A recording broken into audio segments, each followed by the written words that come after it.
All right, well, ladies and gentlemen, we're going to be starting with game number 2 underway in just a second after I set up the recording. Isn't that right? I should probably set up the recording. Let me just test your volume again, Ponophobia, real quick. Okay. Yeah, you sound good. All right, ladies and gentlemen, hang on one sec. We'll be setting up with a recording.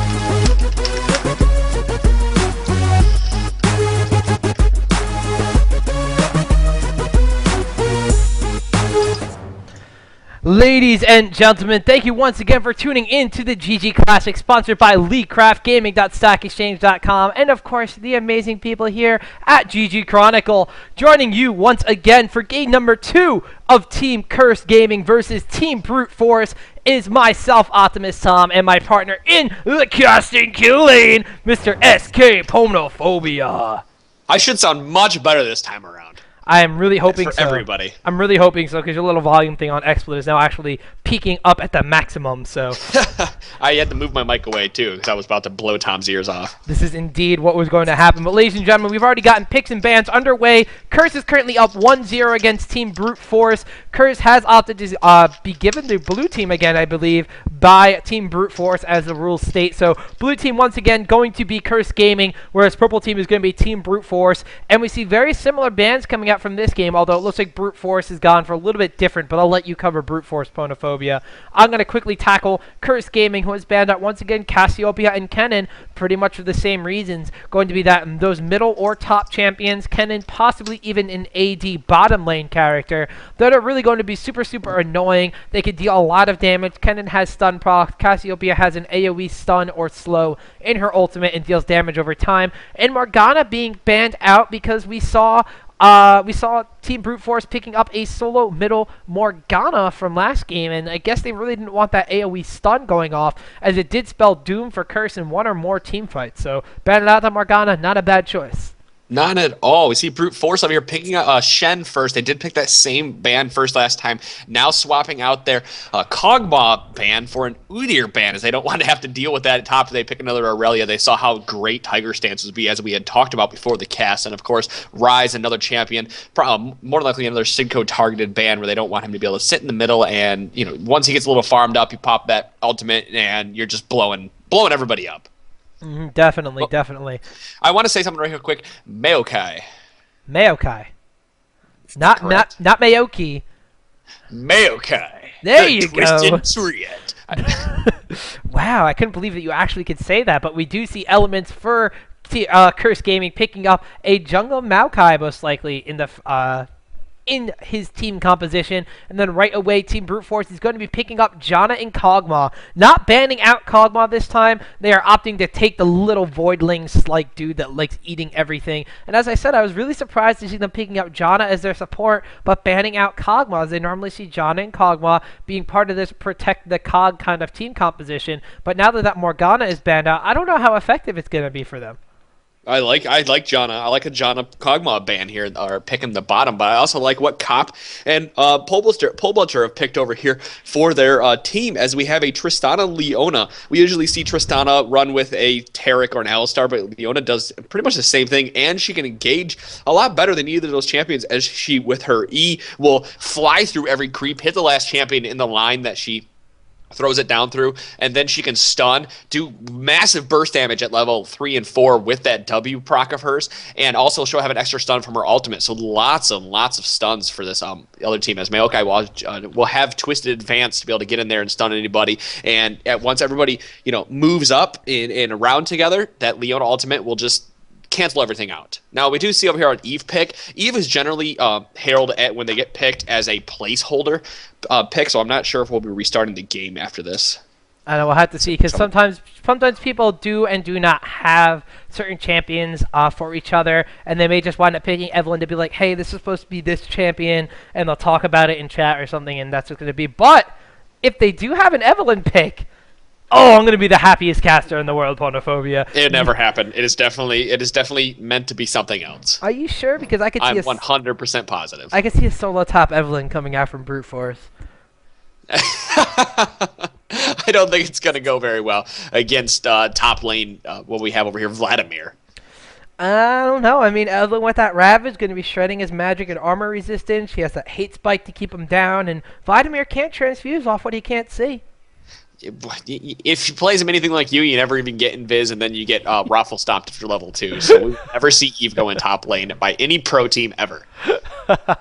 Oh, but a caster can dream, a caster can dream. But Curse picking up their entire lineup right now. Looks like jungle Maokai. Maokai actually is probably going to be going on the middle lane. That would be awesome. I want to see solo top Vladimir and solo middle Maokai. Now, we've seen solo middle Maokai being played by people like the Rain Man on his stream on solomid.net.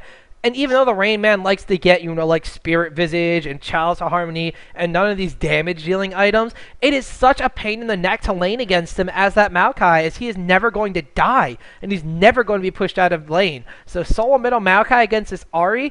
Ahri's going to be able to sustain herself every 8 spell with the spell vamp. She can burst down for a decent amount of damage, but... yeah, man. There it is. No, I really wanted them to pick up that Evelyn, but we are going to be remaking the lobby so they can fill in that placeholder Evelyn with their proper pick. I told you it was not going to be a top lane Evelyn, Tom. Oh, a guy can dream. But just taking another quick look at the team compositions, we had Jungle Lee Sin once again being picked up for Curse Gaming. They had the solo middle Maokai, which I still think is so weird.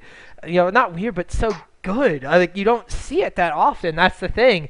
And then no, you don't. I can't remember. They had a Tristana and Leona on bottom lane, so probably going for a very aggressive bottom lane. And then Vladimir was their last pick, I believe, who is probably going to be going on the top lane. So, how do you feel about that overall team composition? I like both of their team compositions a lot. I really like Curse's idea over here, having that twisted advance on Maokai to start any kind of team fight, also having his ultimate down to stop 20% of the damage, turning it into damage back at anybody else. He probably won't be able to catch that Ahri as she does dart around. However, once he jumps in with Maokai, I'm going to keep saying his name because I can actually say it now. Yeah. Once Maokai jumps in there with that twisted advance, we will see a Leona jump right in if she does not decide to engage herself, and we will see an EQW blowout and also an ultimate coming down. They have a lot and lots of CC. Not to mention, you have Tristana over here at level 2. I expect to see level 2 something happening if someone gets out of position, as Leona will be able to go jump in. Also with a stun, we'll see a rocket jump and more than likely an E or a Q out of Tristana do tons of burst damage along with an ignite. That is the thing, that Leona's going to let that Tristana be as aggressive as she wants to be. And Tristana usually hailed as a range carry with a little bit of a weaker early game but a strong mid to late game. So any lane dominance she can get as early as possible from a support like an Alistar or a Leona, who is allowing her to be as aggressive as she wants to be, is only going to let her spiral out of control even sooner, and then the enemy team is going to have a lot of trouble dealing with that Tristana as the game goes on, to the point where she literally gets as strong as she can be in that mid to late game. But talking about Tristana is early and late game. Mid game, Tristana has a terrible mid game, as she just doesn't do enough damage and she doesn't have enough range compared to the other carries. However, once you get to end game where she's got the longest range of anybody else, she'll be able to stand in the back and do just what Kog'Maw does and start picking off champions. Now, another great thing about that Tristana is with her ultimate, at any point in time, if they have a bad engage, she can get a nice R off and push the entire team back, allowing them to reset the team fight, just like Janna can do with her R. And this is entirely true, but, taking a quick look at that overall team composition, I liked it a lot better with Evelyn. Evelyn doesn't bring anything to team fights, Tom. Evelyn brings everything to the team fights, and she also brings all the boys to the yard. But we really can't talk about Brute Force's entire team composition until we see who that placeholder pick is. They haven't really said anything in chat yet about who it's going to be. They probably messaged Curse Gaming about it, but we haven't gotten any confirmation, so we're going to have to wait until they start this lobby back up to see who it is going to be. But here we go, ladies and gentlemen. The picks and bans have been already laid out. We went into blind pick because there was a placeholder Evelyn pick. He thought they're just trolling me. I even said I really wanted him to pick up that Evelyn. Now he's just Smite and Surge Evelyn being picked up. Team Brute Force, you are a team after this caster's heart. That's right. I like this Olaf pick up here, top, be able to do some true damage. However, he doesn't do as well when it comes to protect the cog, but he can get out of any of those extra stuns that any of the team's going to throw down out of the Twisted Advance or the Leona Q and E.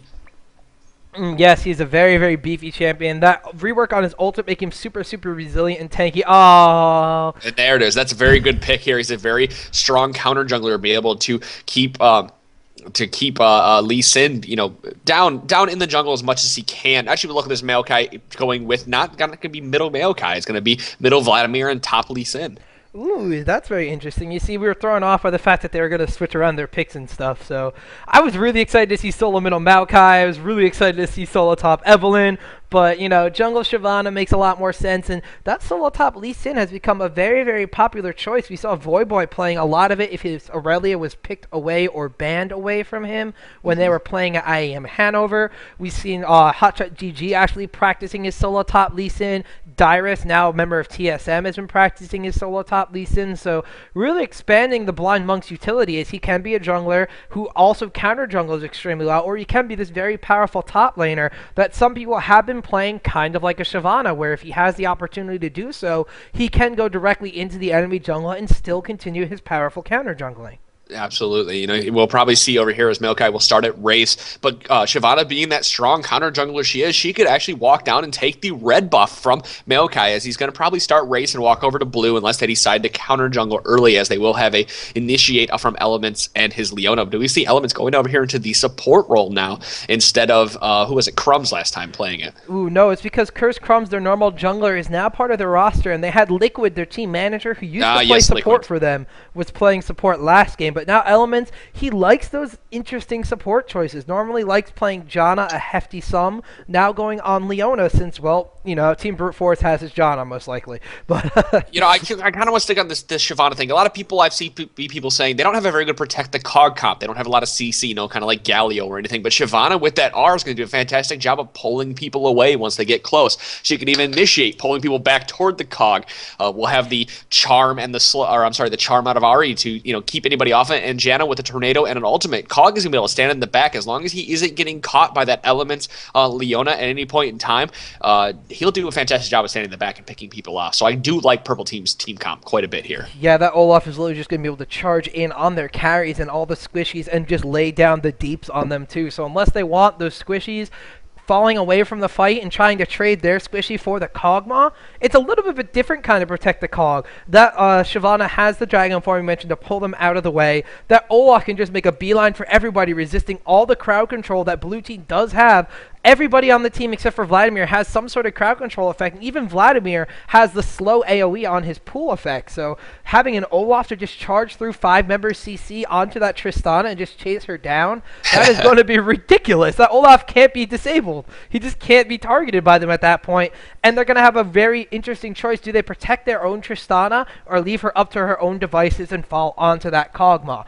Ari is going to be able to do the same thing with her ability to move in and out of combat. John is going to reposition everybody, and Shyvana is just going to bring the team with her no matter where she goes. So now we're going to see Janna going again with that exhaust and clairvoyance choice to be able to track where Maokai is at any time in the jungle every 55 seconds. Is it now? I believe it's 55 seconds. Yes, you are correct. Okay. I remember they buffed it, but I haven't used clairvoyance enough since that patch to be able to remember what it is. Usually I'm either doing 2 offensive summoner spells or an offensive and a defensive such as flash. That's very interesting to see that no flash is being picked up. But as the delay period is once again winding down, ladies and gentlemen, I want to once again remind you that not only are we sponsored by the amazing people over at Leaguecraft and Gaming at StackExchange.com, but we are, of course, hosting the tournament. We are GG Chronicle. We have many things to offer, such as the home of the Trinity Force podcast, hosted by my co-host over here, Mr. SK Ponophobia, Ranhert, Hornet AJC, and Dare Auslander. Tune in as they discuss patch notes, general strategy, and hashtag first world problems of a summoner participating on the fields of justice. Don't forget to give them a call. They'll tackle all the tough community questions that you submit to them. Live every Tuesday at about 8:30 Eastern Standard Time. You can check them out in VOD form or podcast form posted on the GG Chronicle website every Wednesday morning. I appreciate that, Pimp. You said that better than I could have said it myself. Oh, yes, indeed. Maybe because I have it typed out in front of me. I wouldn't have admitted that. I would have said I floated, right off the hip with it. But we'll be broadcasting now on own.tv/GG Chronicle from this point forward every Tuesday night. So no more T-Force, and you can catch us over on YouTube, youtube.com/T-Force, and also on GG Chronicle. You can find us on Trinity Force Podcast, .com as well. But guys, don't remember our main sponsor, Gaming.stackexchange.com will be giving out free gaming consoles and RP this weekend. The Summoner or Summonette with the highest rated question and highest rated answer tagged as League of Legends by March 21st will be receiving a gaming console of their choice up to $250 in value. Questions must be posted on the Gaming.stackexchange forums in order to enter. Furthermore, if you put the word GG Chronicles somewhere in your profile, you will receive if you receive 2 upvotes in addition to that, you will be entered into a random drawing of one of many $25 RP cards, just in time for Lulu. Oh, I only wish I could go do that. I would love a $25 RP card. I'm only down to like 170 RP at this point in time. Those legacy skins have sucked me dry. You shouldn't have bought that Frozen Shen skin. I didn't buy the Frozen Shen. I don't even own Shen. I have someone who said the Frozen Shen skin was the worst 170 RP they ever did spend because I thought it was going to look a lot cooler. It doesn't look like the Sub-Zero. It looks like it's not as cool as the Scorpion-looking one, the Yellow Jacket Shen. No, it is not. But we see lots of pings going on here. We see everyone standing over in the middle, being poked out by this Ahri who decided to pick up Q first. Now it's interesting to see what Ahri's going to level here. We see a lot of the Foxfire talk is it targets champions. It does lots of damage. Also, that Q doing true damage on the way back. Yes, it is, but it all depends on who she's going to be facing in the middle, as we do see Vladimir is going to be going in the middle, being a ranged character, as is Ahri. Mostly going to be picking up that Orb of Deception, maxing that out first, whereas if she's against that Maokai or a melee-type caster, Foxfire would most likely be the option of her choice, because the closer the champion is, the more likely they are to be getting hit by every single one of those Foxfire charges, all 3 of them. But we see over here Crumbs opting to go for Wolves first, not wanting the chance that he could get counter-jungled by those rates. We do know, we see John even putting a ward over there. A lot of teams like sending 1 or 2 champions in there just to pop the saplings so that Maokai has to get a delayed start in his jungle. So Crumbs doing an excellent job of knowing that would happen, starting at his Wolves and going for his blue buff, which even though the Wolves take a little bit longer to kill than those rates, I believe that's why they start rates first, he's going to easily go through his jungle just almost as quick as we see Shyvana opting to start at the red buff like she usually does. These 2 champions opting to take the buffs we see them normally take, instead of last game where we saw Lee Sin and Warwick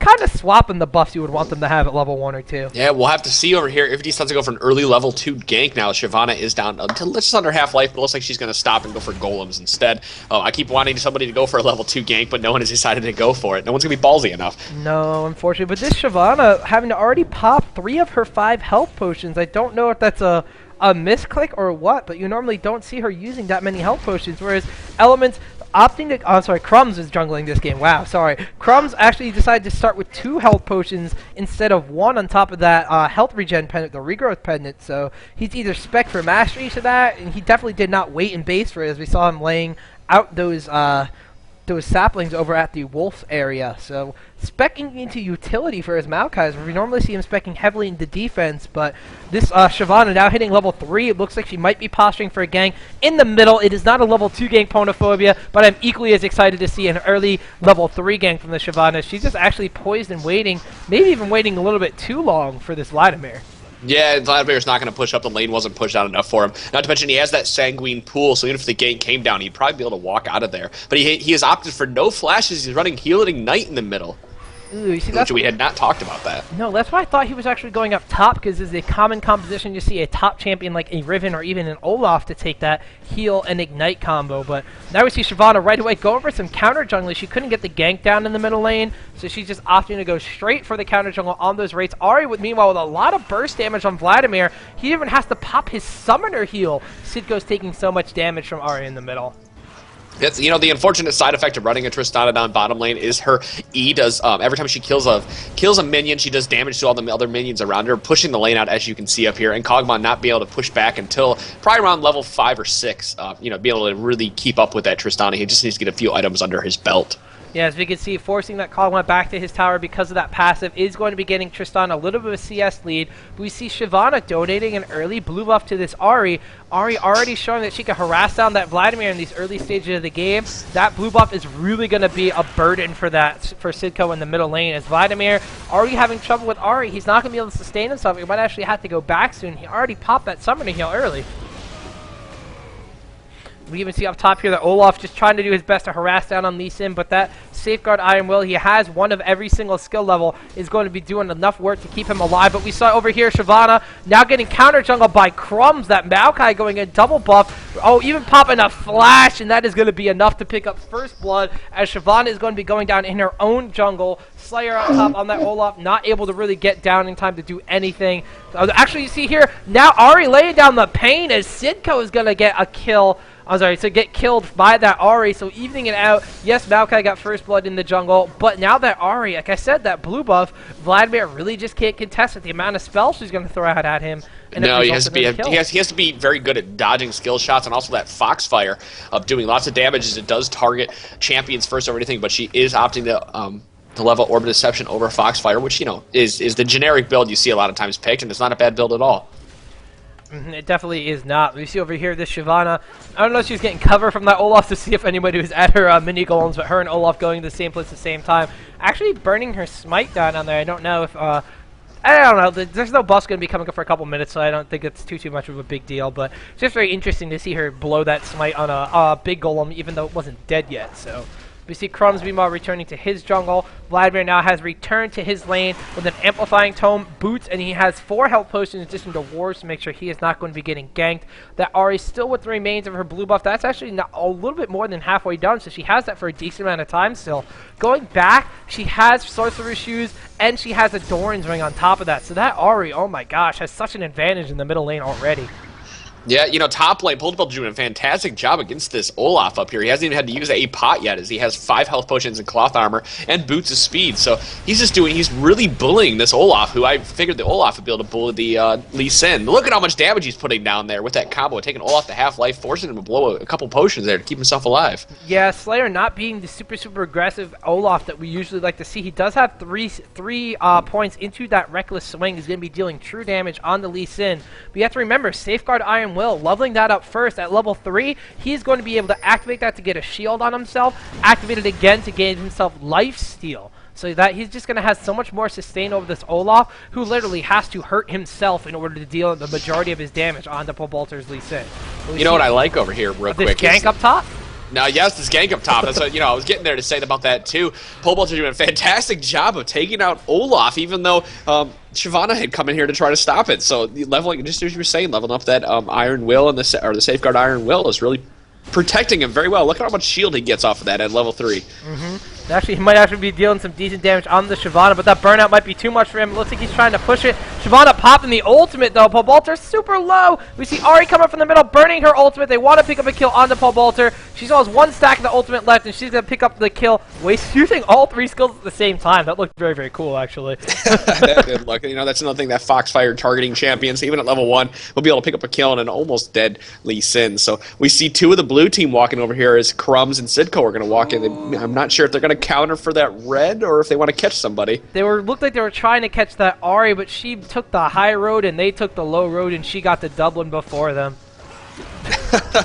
I'm gonna let you sing, brother. We got a 3-man engage coming down over here on this red buff as Ahri's popped. Look at how much Q damage he did on Sidco there. A ward coming down to catch him. A nice taunt coming down on the Crumbs, and Ignite coming down also. Now an exhaust down on him as he's going to fall, giving Ahri the kill. That's 2 kills for Ahri, or 3 kills for Ahri at this point. And she's picking up a refreshed blue buff off of Maokai. Wow, these early ganks and everything was really giving Team Brute Force the edge here. As you see bottom lane, I said watch out for something going down here, but unfortunately Elements and Comp have not been able to make anything happen, as we haven't seen any engages come out of Elements. That's fine, as long as Comp and Elements are going to be able to keep that farm up on that Kog'Maw, pushing him back to the tower. Like you said, he is level 6 now, so he does have that living artillery to be able to poke back a decent amount. Once again, Ahri in the middle lane dealing so much damage to that Vladimir while we're looking elsewhere around the map. I just might have to peel myself on the middle lane to make sure I don't miss anything happening. But yeah, just lock your camera on Ahri right now. Yeah, right. I'm just gonna do that.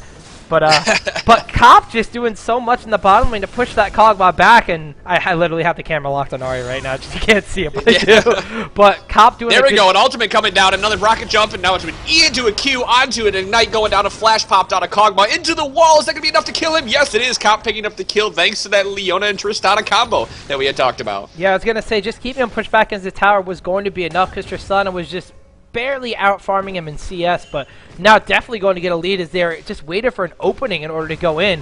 Now up top, we see this Olaf popping an ultimate, dealing some damage onto Pole Vaulter's Lee Sin, but Lee Sin just above half health, Olaf at about a quarter health, even going behind the tower here, trying to get some Q damage down. Oh, what a kick out of tower range as Paul Balter's able to finish off Olaf in one swift blow. So as much as that Ari is abusing Sidco's bottom here in the middle, I could just say Paul Balter's Lee Sin is really like beating the crap out of Slayer's Olaf in top lane right now. You know, that could it could be what turns around this fight is having that top and that bottom lane fed. All you need. Ooh, middle lane once again, as I just said, Ari kicking the crap out of that Vladimir, using the ultimate, saving the last stack to try to go into this tower over here, but not being able to pick up a kill in time. There's even an engager on the bottom lane as Red Eyes came out of the jungle and got Elements super, super, super low, but Crumbs following the enemy jungler, coming in and saving his lane. It was a 2 versus 3 at that point, and unfortunately Shyvana was not able to chase down that Leona as much as he wanted to, and Elements getting out of there with barely any health. Did I miss something, or did Elements not start with any items? Is he now he's just picking up a straight Phylostone into boots and a couple wards? I guess he must have started with just straight wards and he started potions. He started with all consumables. Okay, I didn't see that. Unfortunately, I wasn't looking at what he was picking. Just assuming he's going to pick up the the normal everyday Leona build, which is or the everyday support build, I should say. Well, it's not very awkward to see one of those very aggressive support champions picking up nothing but consumables because they normally have everything they need to sustain themselves. We do see Tarex going for a very heavy consumable or all consumable build at the early stages of games. But then again, Tarex does have the bonus that his passive lets him regen mana by just auto-attacking minions. So he's going to be able to set up kills for his bottom lane to farm off of while getting his mana back, whereas Leona really doesn't have that luxury. So yeah, it is a very interesting choice to see him go all consumables. But uh-oh, this Ari gets caught as Crumbs was just lying in wait. Twisted advance going down. Vladimir popping all the skills onto this Ari, but she has to pop her ultimate to get out of there. She still has that blue buff though, so that ultimate was back up already. And now even just trying to go back down on this Vladimir with some interesting positioning as Shyvana comes in, and we see Janna on the bottom lane coming up in addition to them, but looking over here, this oh wow, bottom lane there again. Once again, Elements walking in there with his E and the Q combo, and that W popping up to do enough damage to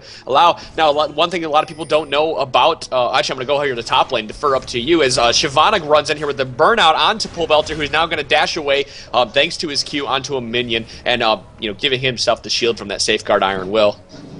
Yeah, but once again, I mean, those engages, we didn't even see how low that Kog'Maw was getting as Elements just ran down and bursted him down with, of course, help from Cop, the range carry. But that Kog'Maw currently 0-2. People were wondering about how they're going to protect Kog'Maw in team fights.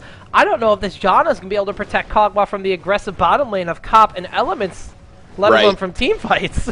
I love Leona because every time any one of his spells hits a target, it puts a sunlight proc on them or a buff. Now, Cop taking out the bottom tower as I'm talking about this, but that sunlight proc, every time anyone else does damage, whenever there's a proc in there, that's 65 extra magic damage for every ability he uses on them. So if he stacks it just right with an E, that's 65 damage. A W, that's 65 damage for the person. So you're stacking up, almost 250 damage at that point extra for Cop.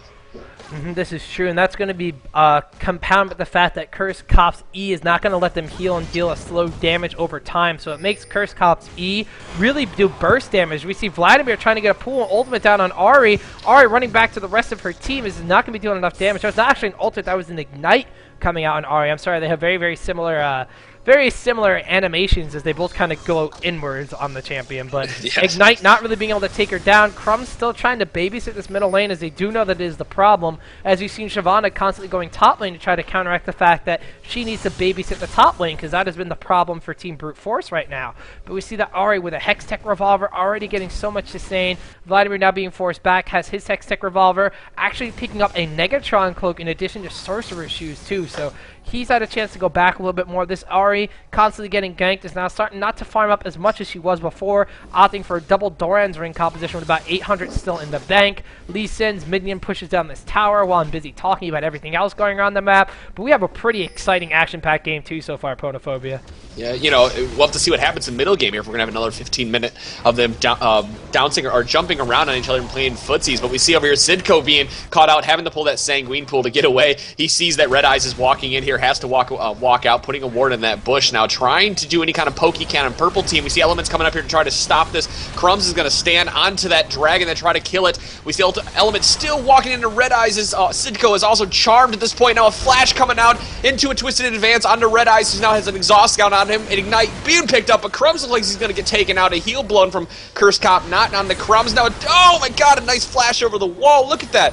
Now he's going to take, is he going to die? Yes, Cop getting unfortunately exhausted. Now Elements got to walk out of here. Wow, a 2-for-3 trade at that point. Almost taking out Ahri for 2-for-4. Plus, Curse being able to pick up that dragon.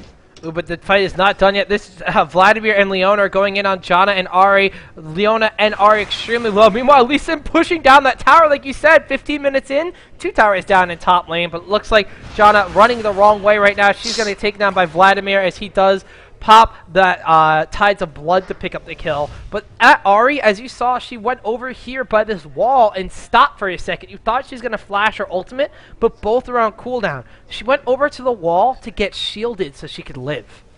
Yeah, beautiful play there by Team Brute Force down at their bottom.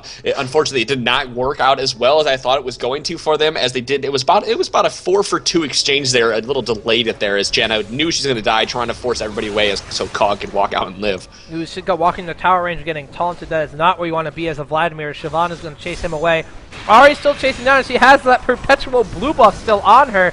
Vladimir ultimate goes down. That's going to be dealing enough damage. Maokai's going to be coming in here, though, but Red Eyes deals enough damage to get the killing blow onto Vladimir. Now Crumbs is caught with a beautiful taunt over the wall from Ahri. He's going to be getting a lot of damage out. Cop is coming in here, but John is here as well, trying to get Tornado down, but unfortunately missing Maokai, so they're going to be missing any opportunity for a second kill in this engagement. Lee Sin with a beautiful Sonic Wave Resonating Strike. Ignite goes down to Ahri. Ahri really needs to... Oh, she's standing still. She just really needs to run through and hit a Q on something to try to life leech and gain enough life back to live through that Ignite. Instead, she decided to stand still and die. So a 1-for-1 trade and what looked to be almost a 2-for-none in favor of Team Brute Force. I really like Pole Belter's Lee Sin now, especially how he's building him. He's got a Wriggles Lantern, Brutalizer, and a Phage. So he's not only is he's tanky having that Wriggles Lantern and that Phage, but he's doing quite a bit of damage with that armor pen coming from Brutalizer. He's got 168 armor at this point too, so he's fairly tanky and really helping to carry this game, into the 16-minute mark.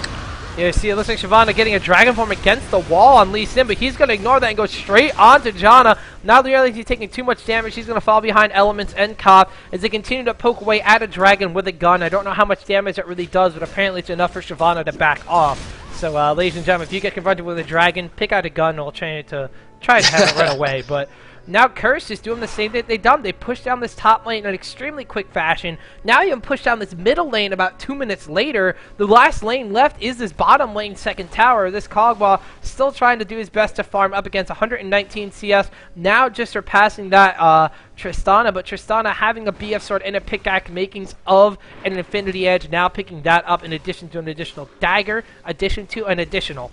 I need to stop doing that. Addition, actually as well in the being Silver Soraka Sona. Actually, someone asked me a long time ago to sing in the first match, and I told them I cannot sing or carry a tune, but if you're listening now, I just sang for you, buddy. Yes, indeed, you did. You sang the Silver Soraka Sona song. Now, I really want someone to call me out in a cipher, but that's something we need to talk about after this amazing game in hand. But this I'll call you out, buddy. I'll call you out in the next T-Force on Tuesday. Oh, we'll see about that. But we see over here Kog'Maw not getting anything besides his Wriggles Lantern right now and 2 Doran's Blades, so his damage output severely hindered in comparison to Cop, who already has his Infinity Edge up and looks to be going for the makings of a Zeal, probably going to make that into a Phantom Dancer in all but due time. But once again, Curse just doing this thing. Look at where all the members, or most of the members of Team Brute Force are right now, as I'm slowly rotating around the minimap here. They are all kind of congested in this middle lane. Shyvana is now going up to this top lane to make sure that Lee Sin cannot continue with split pushing. I guess they kind of learned Pole Bolter's tricks from last game as they're trying to split themselves up, but they're all just pushed back to the inner reaches of their base. This Kagwa went out as far as to this little bush over here to try to farm up some kills, but it lets Curse do things like this Baron that they just have no vision of. Ari kind of has a hint that that's what they're going to be doing, and now placing a ward over here. I was going to say, it was a clairvoyance that went down. Now Shyvana jumping in with the dragon form. Going to get caught out. Unfortunately, Nightcone down. She will drop. That's 300 gold for Lee Sin. Lee Sin jumping over the wall, or Elma's jumping over the wall to catch that Ari who foxfired away. But it does look like Purple Team was able to steal it with that jump over the wall. We missed that.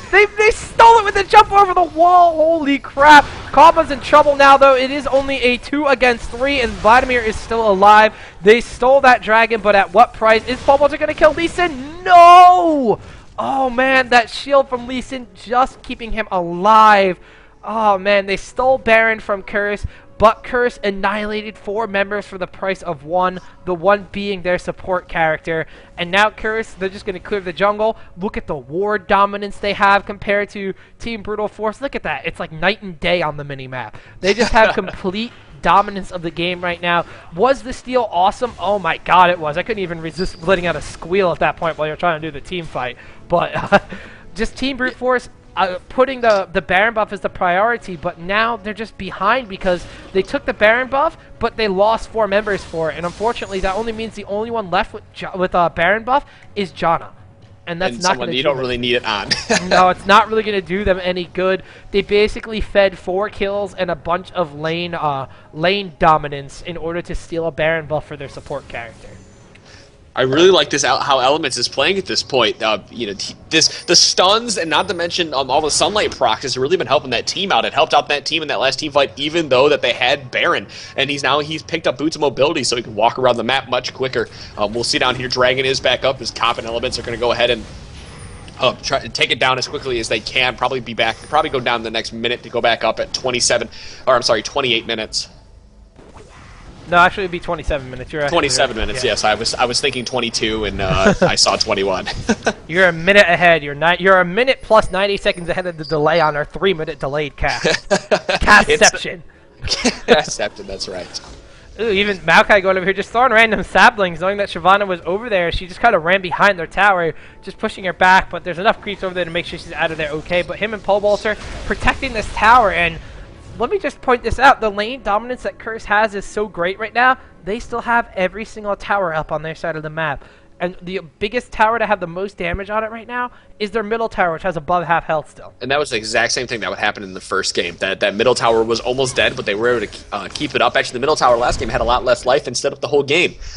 They've been asserting their dominance over all these lanes at this point. Really, we see Polebelter walking up here to try to farm up some creeps as he's going to be engaged on by a Shyvana and an Olaf. Shyvana with that burnout to try to catch him, but look at how much damage that he's not taking any thanks to that safeguard Iron Will combo.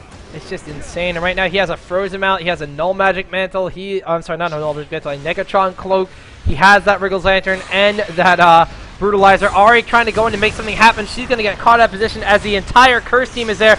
Ooh, but Red Eye's trying to pick up a kill on Cop to try to make something happen, but not the right play. Nothing was made happen. He has taken a lot of damage. Now that Olaf running down the Cop, like I said he was trying to do before in the champion select, not going to work out as Crumbs picks up a kill on Shyvana, and I hear a bunch of typing going on in game right now. Yeah, we have forfeit.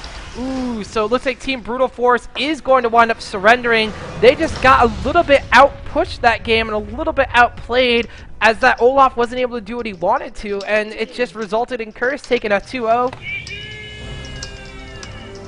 GG indeed. That once again, that lane dominance pushing out that early tower as much as they could while the entire enemy team went to take dragons. So all they needed to do is just, instead of letting their top come down with a teleport to try to take dragon, instead they just knew they had enough damage down there to be able to keep the team where they needed to keep and allowing him to push out the couple towers. And that makes it so Olaf can't farm at that point anymore. And the Curse is Polebelter can just walk around and do whatever the hell he pleases, farming up as much as he can. As we see 164 CS out of him, and Vladimir with 171, still more than that Ari at 149, even though he gave up a couple early kills to her.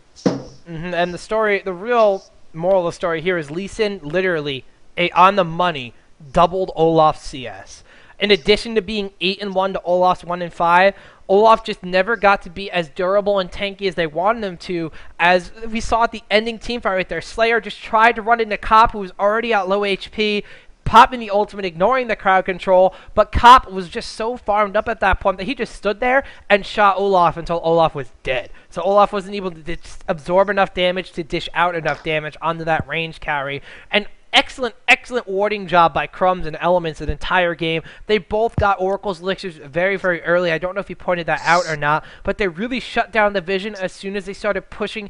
Kog'Maw was pushed back to the tower almost the entire laning phase on the bottom lane. Lee Sin doing the same thing to Olaf up top. That let the junglers just run rampant. That middle lane, yes, Vladimir was pushed back to his tower from that Ahri, but that just let Crumbs come in and get so many ganks down onto that middle lane, and it really, even though that Ahri was basically the bright shining part of Team Brute Force's composition that game, the wards, the counter warning, the Oracle's elixirs, and like I said, when I looked at the vision for Curse, it looked like they had the entire map covered and like nothing had changed when I hit the F1 button. Then when I hit F2, nothing but darkness, and Brute Force, literally, they couldn't see the map, they couldn't control anything, and they lost control of the game, and that's pretty much everything that happened.